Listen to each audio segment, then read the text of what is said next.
میں پوری ریسپیکٹ سے میں اپنی اعلیٰ عدلیہ سے پوچھنا چاہتا ہوں کہ دیکھیں، اگر آپ ہمارے فنڈامنٹل رائٹس کی اگر آپ ان کی حفاظت نہیں کریں گے تو اور کون کرے گا؟ کیوں کوئی باہر سے آ کے ہمیں کرے گا؟ ہم بار بار یہ کہہ بیٹھے ہیں ارشد شریف کی والدہ کی فریادیں سنیں، ہمیں پتہ ہے اس بیچارے سے کیا ہوا ہے۔ اگر وہ نہیں اپنی ایف آئی آر کٹوا سکتی، ایکس پرائم منسٹر نہیں کٹوا سکتا، اور میں یہ بھی سوال پوچھنا چاہتا ہوں کہ کیا جنرل مشرف کو جب ہم تنقید کرتے تھے، اور ہم کھل کے جنرل مشرف کی تنقید کرتے تھے، تو کیا ہم فوج کی تنقید کر رہے تھے؟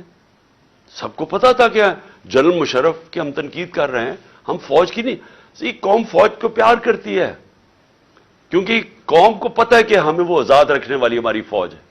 تو آج اگر میں جنرل باجوہ کی جو بھی تنقید کرتا ہے، جنرل باجوہ نے وہ پاکستان سے کیا جو دشمن نہ کر سکے۔